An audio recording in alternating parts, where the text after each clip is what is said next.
संशोधन बिल लोकसभा और राज्यसभा में पास हो गया। सदन में जबरदस्त तरीके से बहस भी हुई। दोनों पक्षों की तरफ से जैसा कि तय था, विपक्ष में बिहार के किशनगंज से कांग्रेस सांसद मोहम्मद जावेद और एआईएमआईएम सांसद असदुद्दीन ओवैसी ने इसके खिलाफ सुप्रीम कोर्ट में याचिका भी लगा दी। लेकिन जो हम आपको बताने वाले हैं वो ये है कि इस बिल के बाद कुछ बयान बहुत ज्यादा चर्चा में रहे। सोशल मीडिया पर उन बयानों की बाढ़ आ गई, वायरल हो रहे हैं। कौन से वो बयान रहे, कौन सी वो स्पीच रही, विपक्ष की धुआंधार तैयारी के साथ दोनों ही तरफ से ऐसा धाकड़ भाषण दिया गया कि पूरे सोशल मीडिया पर गजब का वायरल है। आपको सुनवाते हैं वो भाषण। अगर जो वक्फ बोर्ड है और वक्फ परिषद है, उसका काम क्या है? वक्फ की संपत्तियां मान्यवर बेच खाने वाले लोगों को पकड़कर इसके बाहर निकालने का। वक्फ के नाम पर औने पौने दाम में संपत्तियों को 100 साल तक किराए पे देने वाले लोगों को पकड़ना है।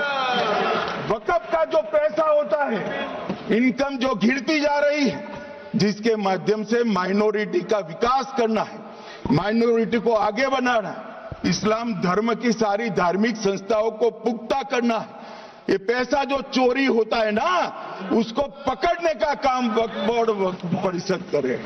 मैं इस कानून को कबूल नहीं करता हूं। तो महात्मा गांधी ने क्या किया? उन्होंने उस कानून को फाड़ दिया।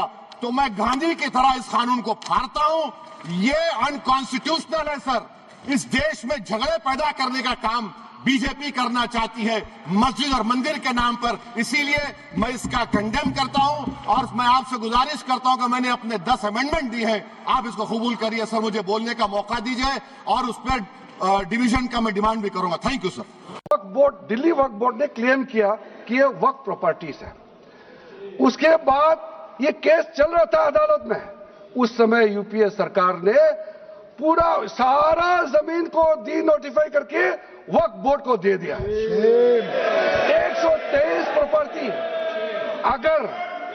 अगर आज हम ये संशोधन लेके नहीं आते तो जिस सदन में हम बैठे हैं, ये पार्लियामेंट बिल्डिंग, इसको भी क्लेम किया जा रहा था। एयरपोर्ट, बसंत विहार।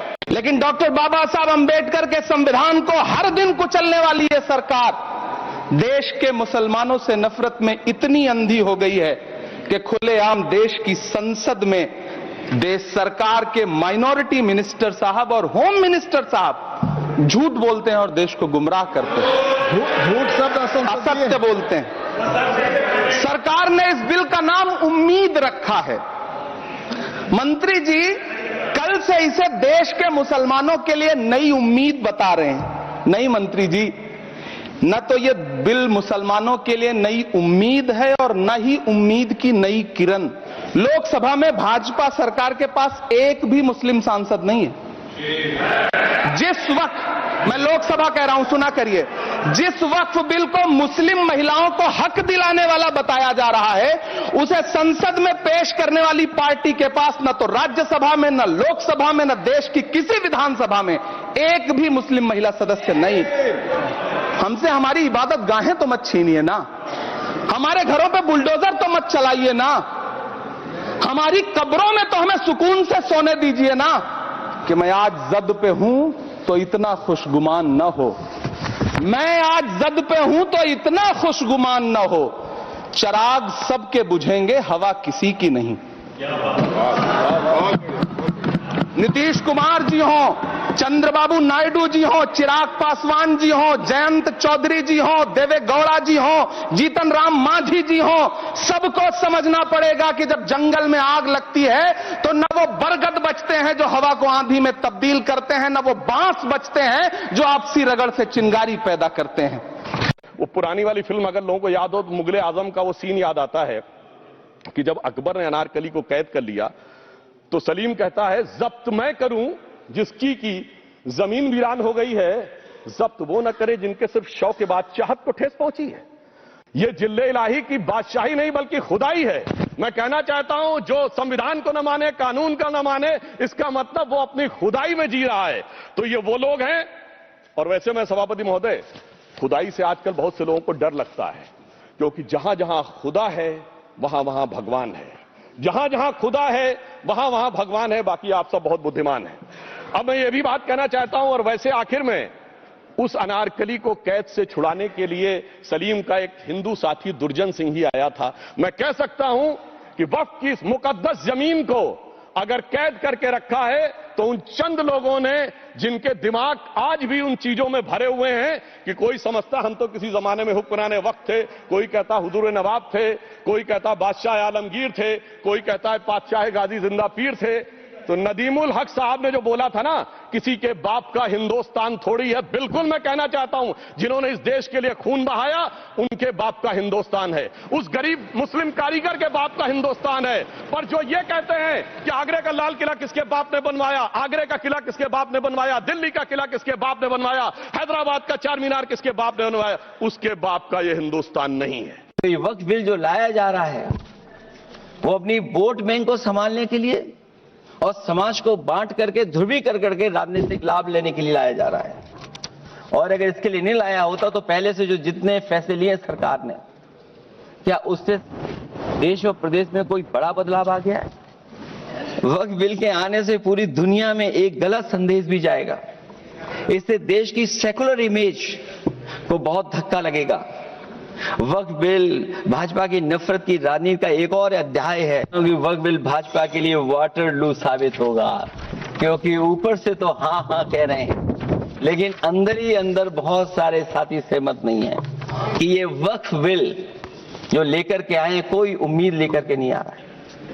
ये सोची समझी रणनीति का हिस्सा है, क्योंकि इनका जो बोर्ड बिखर गया है, ये मुस्लिम में भी बंटवारा चाहते हैं।